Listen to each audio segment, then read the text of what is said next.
আগামী ২রা জুন বিকেল অবধি পুর নিগম এলাকায় সরবরাহকারী পানীয় জল পান করা নিষেধ। এই ঘোষণার পর গত দুদিন ধরে জল সংকটে ভুগছেন শহরবাসী। এই সমস্যা সমাধানে তৎপর শিলিগুড়ি পুর নিগম। বিভিন্ন জায়গায় জলের ট্যাঙ্ক ও জলের পাউচ দিয়ে সমস্যা মেটানোর চেষ্টা চলছে।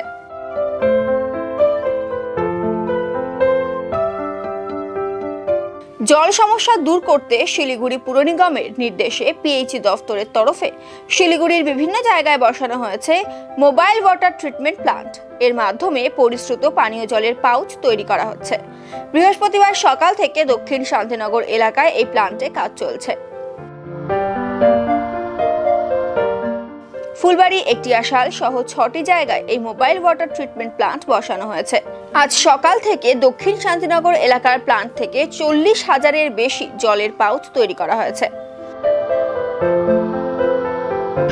কাজটা চলছে আমার কালকে সকাল থেকে।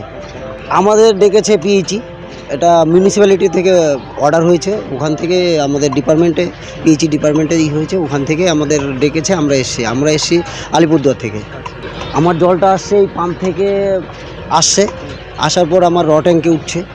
র ট্যাঙ্ক থেকে আমি প্রথমে ইউভি হচ্ছে, ইউভি থেকে আরোতে আসতেছে, মানে আরও ট্যাঙ্কে যাবে, আরও ট্যাঙ্কে থেকে নিয়ে আরও করে নিয়ে আবার সেটাকে ইউভি হচ্ছে।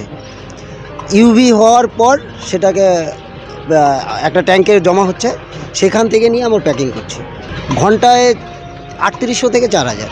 হ্যাঁ, সকাল থেকেই চলছে। এখনও পর্যন্ত মোটামুটি ধরুন 40,000-এর মতো চলে গেছে, বাকি এখানে পড়ে আছে।